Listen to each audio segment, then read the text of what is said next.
who haven't been able to make it. As you know, my name is Ben. I'm a customer success lead here at TextHelp Asia Pacific, coming to you from Brisbane today. If you've got any questions, we will be sharing Jacinta's contact details as well at the end of the session, or for tech support or videos, some of the resources we'll share with you after the session and during. Just shoot me an email at b.dyer@texthelp.com. Now, we do have everyone muted at this stage. If we can't get the iPad up and running, we may unmute everyone and we'll have a Q&A session. But for now, just because people who haven't been able to join, we want to make sure it's a clean audio stream. Please just type in any questions or comments. It's a really golden opportunity. I know a lot of people have joined and you're just getting started with Read and Write and with iPads. And I know a lot of people also have the exact same situation or setup, I should say, that Jacinta has at St. John's Catholic School, which is iPads in lower primary and then transitioning into Chromebooks. So there will be a lot of valuable information and lessons learned from Jacinta and the teachers at St. John's, because they've been through all of this since they started to deploy last June, I believe. If you're joining from a mobile device or a tablet, there's a little question mark pane, and just tap in any questions. And you can start off by telling us where you are and where you're joining from today.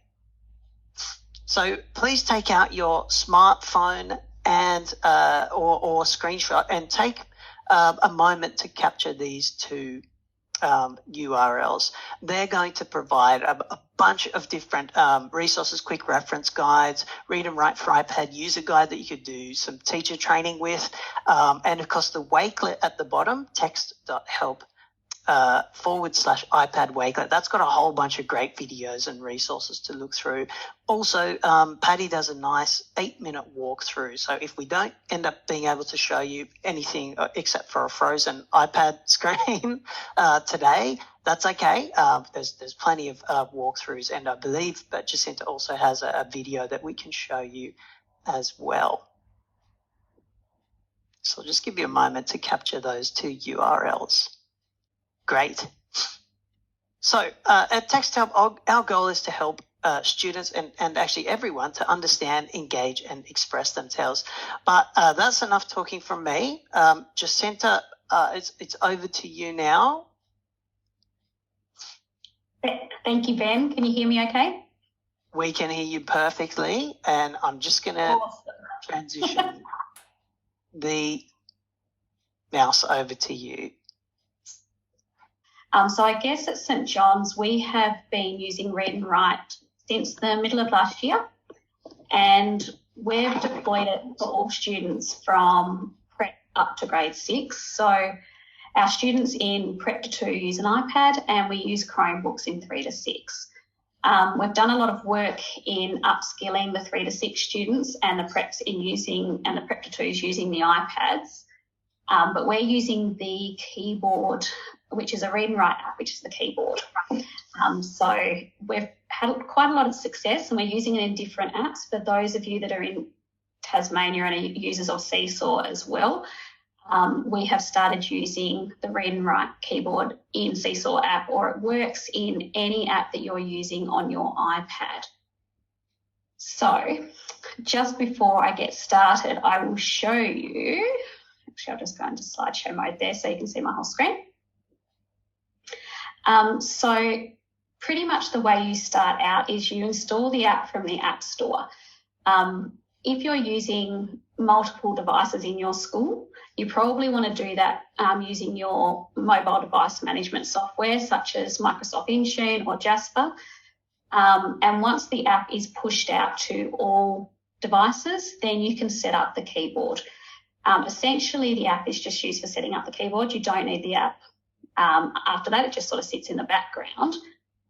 And once you've got the app going, you can register the device with your Google account or with your product key.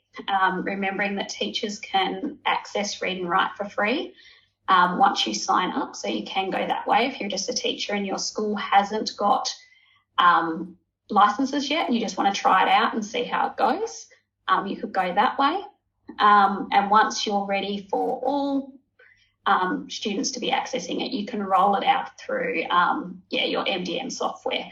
We actually got our IT department to push out the product key from our license to all our devices as well.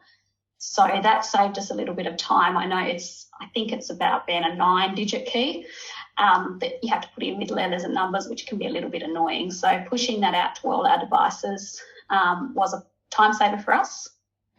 And then it just means that we just have to go into each device and set up the keyboard as we want it to be set up. I do that setup process with the students. So I teach grade 1s and 2s. So typically what I do is I will have my iPad on the large screen in my classroom, and then I will take the students through the steps and they'll copy me on their devices. And then it's just probably takes 15 minutes to walk the students through how to set it up, and then all your iPads are done in your classroom. You can, of course, do them yourself individually, but I prefer to use the students where I can, and it just upskills them as well. So I'll just go to my next slide as well. So here is a video demo of just how to use Read and Write on the iPad. Ben, have you had any luck getting your device set up? I have. I've got a website. How's that? Everyone should be able to see an iPad with a Nat Geo rainforest website. Now, can I ask you first off, Ben, would you mind going back to your iPad screen? So just your home screen on your iPad. Perfect. Lovely clean screen at the last minute. So the first thing we need to do is we need to set up our Read and Write app. So Ben's just going to go into his Read and Write app that's down the bottom there on his taskbar. So glad you got this working, Ben. You're the lifesaver of the day. And I'm just going to make that screen a bit bigger so I can actually see what's on the screen. So here you can see you've got a few different options. For a long time, I think I downloaded Read and Write maybe a couple of years ago, and I thought, it's not very exciting. And what my problem was is that I hadn't turned on the swipe up to insert with the predictive text, and so it wasn't very useful for the students. So these would be what the default settings are. You can choose to highlight the vowels and use the open dyslexic font if you want to. We don't use those at St John's. Theme, so you can choose the colour. I like the teal colour or the purple or the green. Now you can see Ben's just changing it there. In your speech settings, if you tap on the little speech settings button, it will actually bring up, you can choose the different speed, and you can see the voice there is Alice, who's Italian. We might change her to an Australian. I think it's Karen, or maybe I've just made that up because, there we go.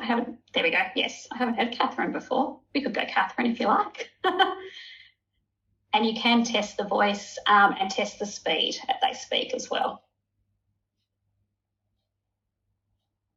Now, for some reason, the voice audio doesn't want to work, but that's okay. You can take our word for it. I suspected that would be a bit difficult, so that's okay. Keyboard clicks, I personally find a little bit annoying, and the students do as well. So we usually turn the keyboard clicks off. Speak as I type, so that is allowing, so once the students type a word and they press space, it will read to you. And it will also, once you put a full stop in, it will read the whole sentence to you. So that's a quite useful feature for editing. And continuous reading is a similar feature that will just keep reading to you. Speak suggestion is really important. So that's what we're going to use when we use the predictive text. So we definitely want to turn that on and swipe up to insert. I'm just really quickly checking on my own iPad what my settings are. Excellent. I've got them all exactly the same as my iPad. And you can see here with the existing iTunes account, Read and Write account, So this one has already been linked. You can either click to sign in and you sign in with your Google account, or you can enter the product code. There is a setup wizard there as well that you can tap, and it will take you through these processes, but I tend to just choose the settings I want. So now, Ben, if you could go out back to your iPad's home screen for me, please. If people don't know, you're not sure what your product code is or something, you can ask us, any one of us at Text Help, and we'll be able to get that for you. Yes, you should have a read and write administrator in your school as well. So if you go to the settings now, Ben, in the iPad, yep, and general are awesome, it's already there, and in general there's the keyboard setting. And the first time you do this, so this is all just first setup. So you can see we've got a few different keyboards there. If you go keyboards where it says 3 and the read and write keyboard, if for the first time that wouldn't be showing, so you'd go add new keyboard and you just add it, and then you'd want to make sure that allow full access is turned on. That just ensures that everything in the app works as you would expect, and then we're ready to go. So now, Ben, would you like to go into some sort of app, maybe Pages or something like that, that will type for us? Or even Notes is fine. Excellent. Let's start a new note. And you can see automatically that read and write keyboard has come up. If I want to change and turn off that keyboard, a funny thing happened in my class. When I first deployed this in my classroom, I had one of my very able writers using it, and she was still finishing off her writing, and it kept talking at her, and the students were saying, make it stop. And she said, I don't know how. So students can, they're not locked into this. They can turn it off if they don't want to use it. So that's done by just tapping the world icon on the keyboard. And that's where if you go back to ABC, it will give you the traditional keyboard. So now we can tap the world icon again and go back to our read and write keyboard.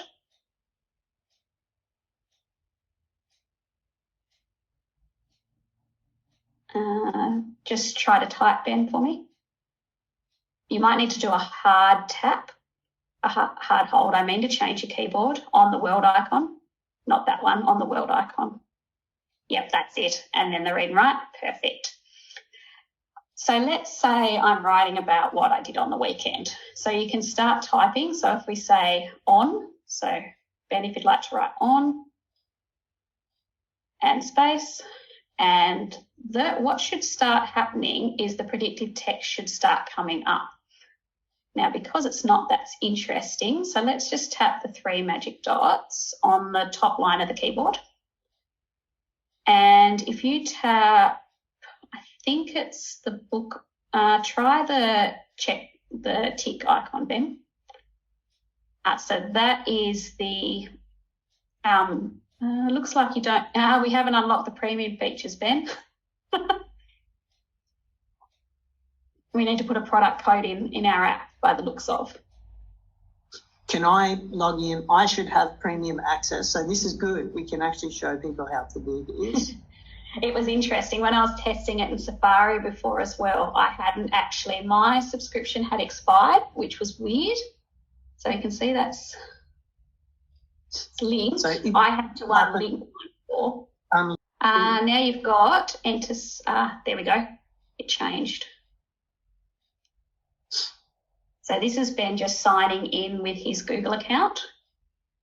Okay. I've got 10,022 days left, so perfect. There's something, must be something happening then on that day. All right, so if you press, that looks better. So now what you can see is happening is without even typing, it's predicting what you might want to write next.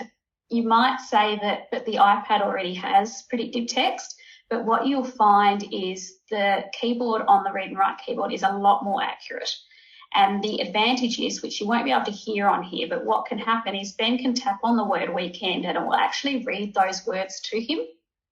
And you can say, oh yeah, that's the right word, or no, that's not the right word. And if he swipes up on the word weekend, it will insert it and then he can just keep typing along.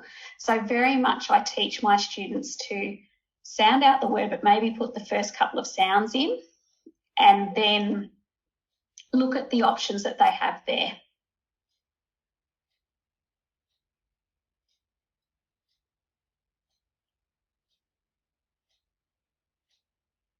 I'm just letting Ben type so I can get to the end of a sentence.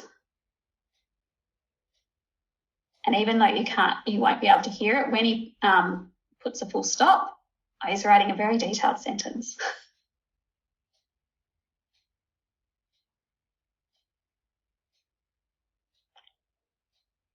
And you'll see here you've got the play icon on the green toolbar, so he can hit play and it will actually read it back to him. So that becomes a really powerful tool where students can actually proofread their work that way. So I will always get my students when they're using this keyboard just to play back what they've written and make sure it makes sense. So one of my favourite moments was one of the boys in my class. I said, come on, we've got to pack up now. Just upload to Seesaw, you're all good. And he said, hang on, I'm just listening first. So he was just listening to make sure it makes sense before he wanted to upload it. So it becomes a really handy tool.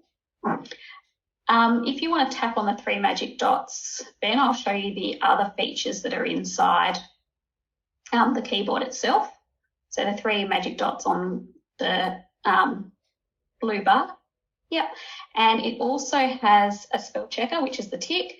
And on the book icon is the dictionary. So if you tap the dictionary, and if you were to highlight one of the words that was in your text, just tap and hold weekend, for example. Yep, and now tap dictionary. Oh, that's a bit bizarre.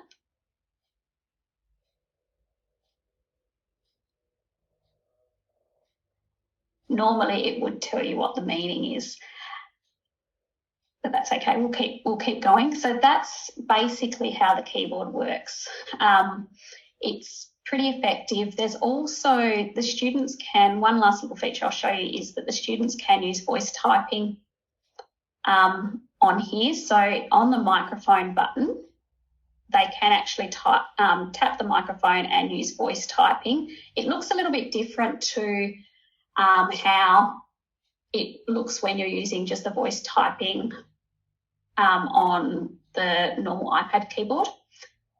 What I normally tell students to do is to use the voice typing for, say, names of Pokemon and names of things that we know that predictive text is good, but it's not going to come up with, and that can get them started. So I try and encourage the students to not use voice typing all the time, but to try and use the predictive text a little bit as well, so that it just it upskills them and helps them with their reading and their writing skills. So all that would happen here in this screen is you just tap to start recording, and then once it's recorded, so it's listening to what we're saying now, then you'd press it again to press stop. Just press the microphone, Ben. Excellent. And then it's prompting you to just go back to notes in the top left-hand side, and it'll take you back to the app, and it's now written what we wanted. So that's pretty much how you use the keyboard on the iPad. There is also a few other little features. So Ben, you were going to show us before. If you maybe go into Safari now. Jacinta, just a question we often get with the text talk and type feature, what we just looked at with the microphone. The caveat, though, is we need to have some editing skills, right? That it won't auto-capitalize and add punctuation and full stops and those types of things. Yeah, that's right. It has done there a little bit. That's possibly because of your iPad settings, and you've got capitalisation and those things turned on as well. But yeah, it is something that it's a good idea if you use the voice typing just to select the text and then press play to just make sure it makes sense, and then edit it as well. And so for lower primary, where students are still grappling with the basics of of literacy. In your opinion, is the focus more on getting the students to produce something, and then we don't worry too much about teaching capitalisation and perfecting grammar and spelling mistakes? Or is it better for them to be able to just produce and express themselves and get that down onto in a digital format?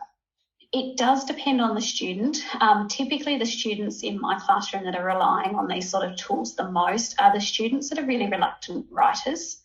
So those students get really frustrated with themselves when they make mistakes, or if they're not sounding out the word correctly. So essentially, as a teacher, I'm not focusing on them using the correct punctuation as much, because I just want them to be able to write and get their thoughts on the page and that it's making sense. Definitely full stops where they can, but yeah, my first instinct with the early years is just getting their thoughts on the page. We do, it's mainly grade 2s that we come in with using this technology, because we want them to be able to, we don't want them to go to this too quickly. We want them to be able to have those fine motor skills first. But very much so, it's about usually by that stage, or sometimes it happens earlier as well, students are just getting those reluctant writers that are really almost scared to write, I guess you could say. It's just important that they can have that entry and that they can actually get something on the page. So actually, before we go out of the keyboard too, Ben, that's just reminded me, for our users that are Seesaw users, you can easily share this to Seesaw. So if they're using notes or pages or whatever you're using, if you were to tap the 3 magic dots on the top of the note there, I don't think Ben's got Seesaw on his iPad, but you'd actually be able to send this as a PDF or as a note to Seesaw. So, and you can also use this keyboard directly in Seesaw, which I was going to show you on my iPad, but my iPad's being a bit difficult this afternoon on Friday afternoon. So yeah, you're not restricted by what apps you're using to get that keyboard to work. It works on any app that you've got typing function on your iPad. Should we switch over? Multiple. Sorry, Ben. We can add to a teacher's, like we could type up our note and airdrop it to the teacher's computer, or share it via Google Drive, or various different things, couldn't we? Or send it as an email. Yeah, totally. So any of our Google Classroom users out there, if they're using the Google Classroom environment, but actually iPad based, you can send it to Google Classroom as well. It's not restrictive in that way. It makes it quite an easy workflow for students as well. So maybe if we swap to Safari now, Ben, and we'll finish off with looking at the toolbars. So this is just a web page that Ben's got up here, and he's just hidden to get that little floating toolbar, the grey one that you can see Ben moving around there. If you just hover up by the address bar and hit the Send Somewhere button when you're on a website. This one? Yep, that's the one. So that's where you'll be able to, if you scroll down, this is where Read and Write would be. So that's where you tap Read and Write to get your Read and Write toolbar up. You would have to do this for every website that the student goes to. So if you're opening your browser, it doesn't stay open across different tabs, unfortunately. But you just need to add it each time. So Ben's going through that now. So he's just finding Read and Write. And there it goes. I have found that it works on most websites. I couldn't get it to work on my Google site earlier today, but that could be about something that, to do with how I've built it. So the tools that we have in there is, as Ben's showing us, you can select text and it will read to you. It's intuitive. So once you've got the little speech bubble with the cursor, once you've got that tapped on, essentially you can tap anywhere and it will read that text to you. You don't have to select it first, Ben. You just tap anywhere. Yeah, that's it. And the nice thing that it does, even though you can't hear it, is that it highlights the sentence that's reading to you and then shows the colours as well to show you what word it's up to. You can, if you pause that there, Ben, please. So just using the pause button. On the little settings cog on the toolbar, you can actually adjust both the voice that's being read to you as well as the colours. So if there's students that have some colour blindness difficulties, they can adjust the colours to suit them as well. And the voice speed, so you've got the 3 different options for slow, medium or fast, and the different colours as well. The other feature that you can use in here is the dictionary, and there's a picture dictionary which can be quite handy. So if you were to select some text, so maybe the word marine or intelligent, and you'll see that there's a little picture icon and a book icon. If you tap the book icon, that's actually the dictionary. And it will tell you what intelligent means. And you don't have to read that text. You can actually just hit on the play icon. It will read the word to you. And it will also read the meanings to you. And if you still find those meanings a little bit challenging, you can also tap the picture icon and it will give you the picture dictionary definition. So you might just need to select intelligent again, Ben. Or marine, we can do marine. Marine's probably more likely to be there. No images found. So not all words are there, obviously, but a lot of words are. I had a web page up before and I'd selected the word identical because I was reading about life cycles, and it showed me, there you go, there's the fish. It showed me a diagram of what identical means. So that can be a really nice tool for students as well. Maybe students as English as an additional language as well. So that's pretty much how Read and Write works on the iPad. As you can see, it's not the full suite which you get on a Chromebook or a MacBook when you're using Read and Write toolbar, but definitely for our early year students, it's pretty much all they need. And it gives them a really good entry to the task. And what happens at St John's is once they hit grade 3, they transition from iPads over to the Google Chromebooks. So it becomes a really nice transition, but it is very easy to use, and my students in grade 1 and 2 have found it, quite easy to use after a few minutes of an introduction, and then they just explore from there. Is there anything else you'd like me to add, Ben?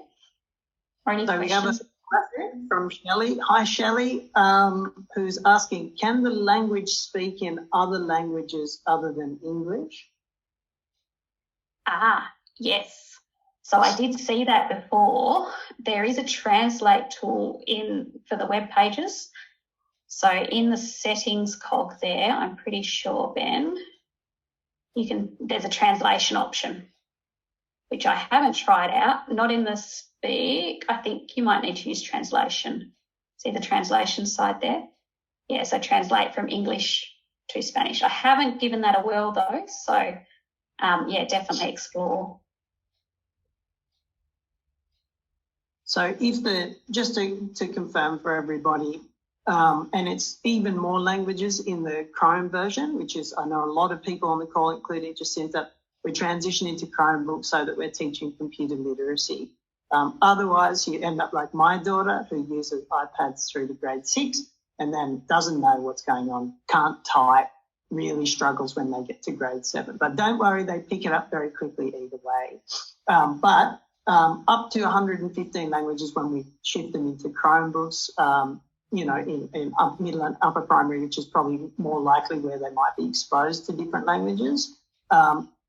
Otherwise, if you are coming from a situation where you speak multiple languages, or the language that you speak at home is a language other than English, because typically we would assume that most of the instruction we're giving in class in Australia and New Zealand, hi guys, a lot of people joining from New Zealand, would be learning in English, then you can translate from English into Spanish. But see, you can also flip that to, say, for example, translate from Chinese if you were on a Chinese website into various other languages.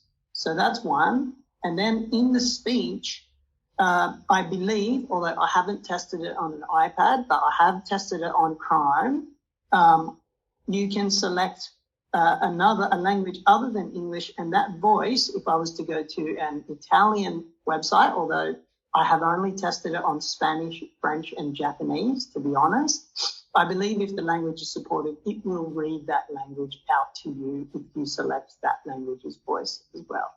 So yes, many possibilities available, but for the purpose of what we're doing today, let's just assume that we're operating with English language instruction. But great question, Shelley. Yeah, potentially loads of different combinations of languages for language learning applications, or if you speak or have to handle multiple languages. Great question. Any other questions, Ben? Yes, lots of questions coming through. So, Catherine, great question. Can the app read text in apps like Seesaw or Google Classroom?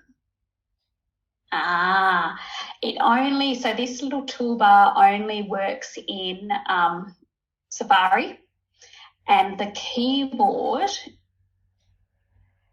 not as such. If the student, I'm just thinking on top of my head, Catherine, if the student had selected the text in Seesaw, then it would read to them. So if it was in a note or on the drawing canvas, if they selected that text, they could definitely, it would be as if they were typing the text, so they could just put the cursor there and select it and press play and it would read to them.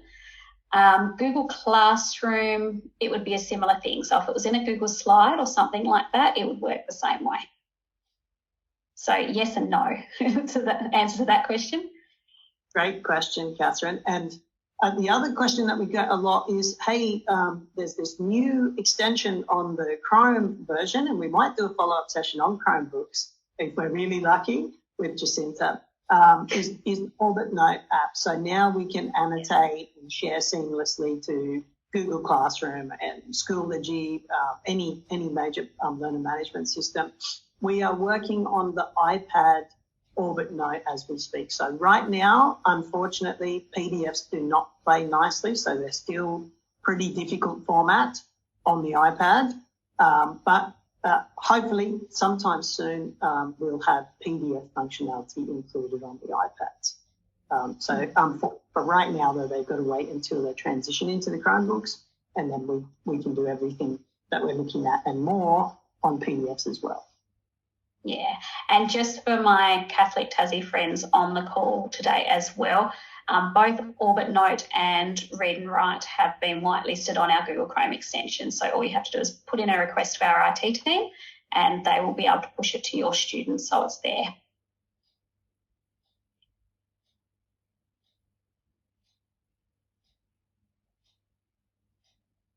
Great. Looks like no other questions, but I know a lot of people have got a bunch of questions, so please do jump in if you've got any other questions at any time. Should we maybe pop back to the slideshow, Ben, and do the rest of the slideshow? Just to finish off? Okay, so I am the percent. Just bear with me, guys, as I figure out how to...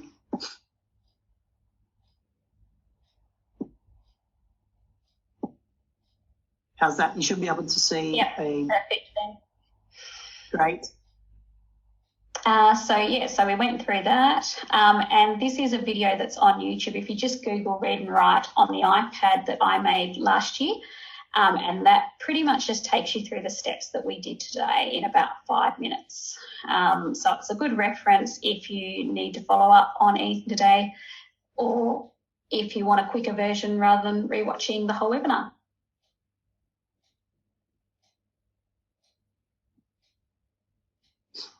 Cool. And I'll actually grab that and possibly.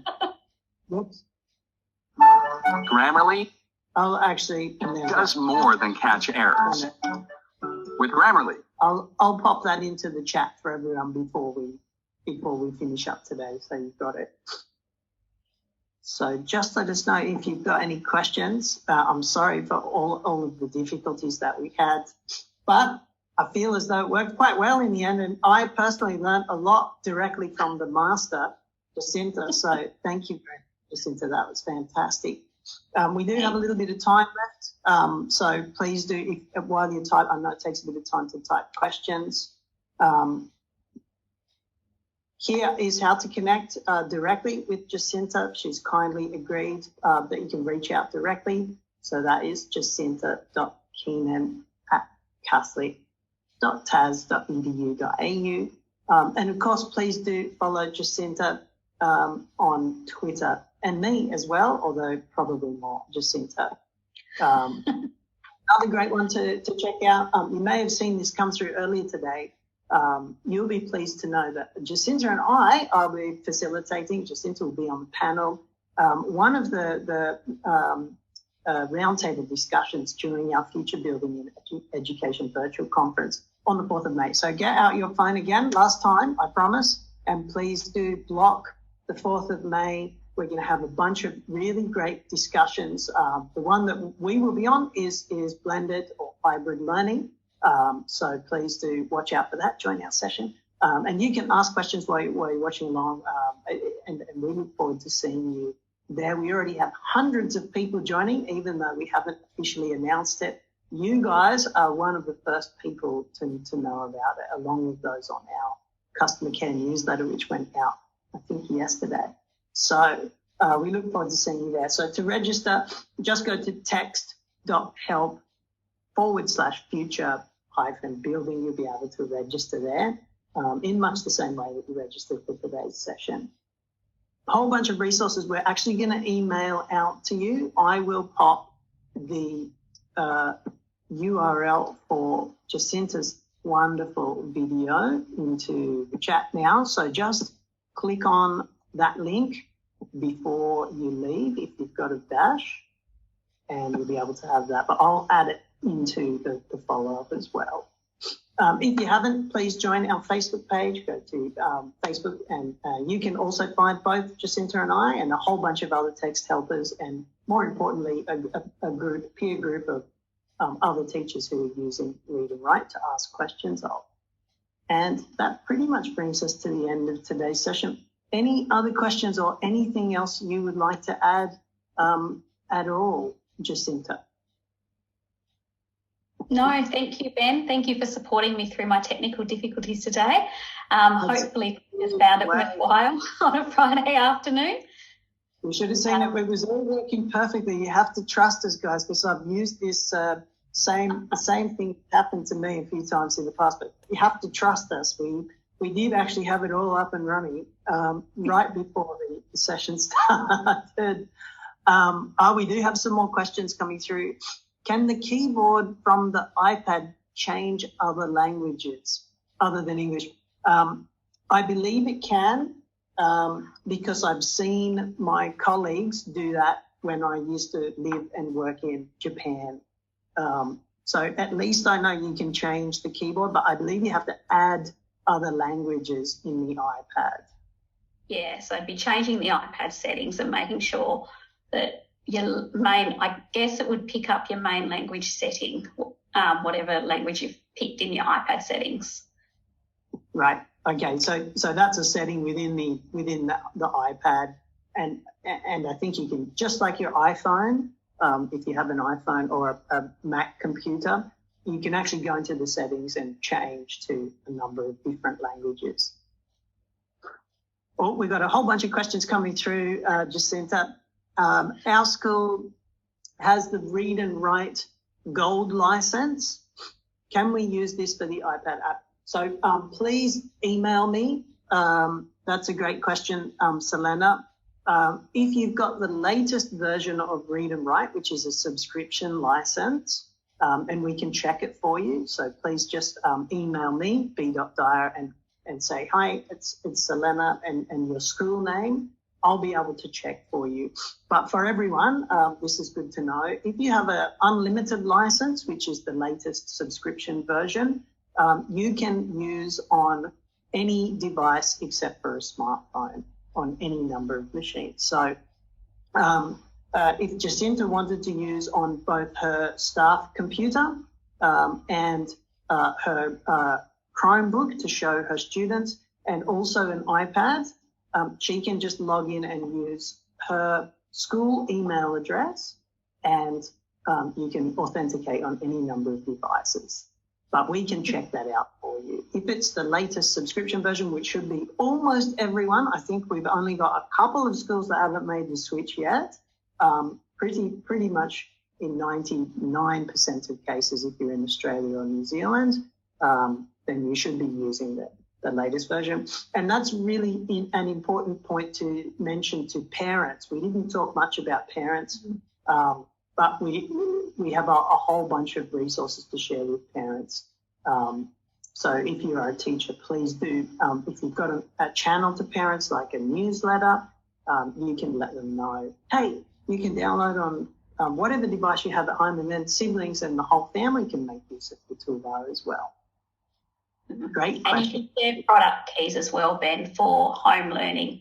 If there are students using multiple devices at home, be careful with putting product keys and things like that in your school newsletter, because a lot of those are on the web. But if you've got a secure way to email that out or share the home product keys. So there is a separate product key, I think, from memory when I log into my dashboard that I can share for home learning, so that students can access it, the Read and Write suite, on whatever device they're on at home as well as at school. Yeah, and that's a really powerful value proposition. It also makes it a lot cheaper when you think about, I know Jacinta talks about in the case study, which actually just went out today, I forgot to mention. We also have a case study if you're interested, so I'll pop that into the follow-up as well. Jacinta talks about the importance of strengthening the homeschool connection. So that's another great benefit. Fantastic question, Sarah, and thanks for reminding us about that.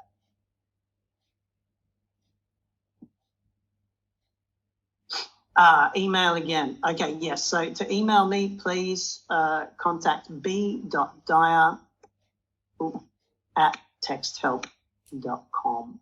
b.dyer@texthelp.com, and we'll check that out for you. Great.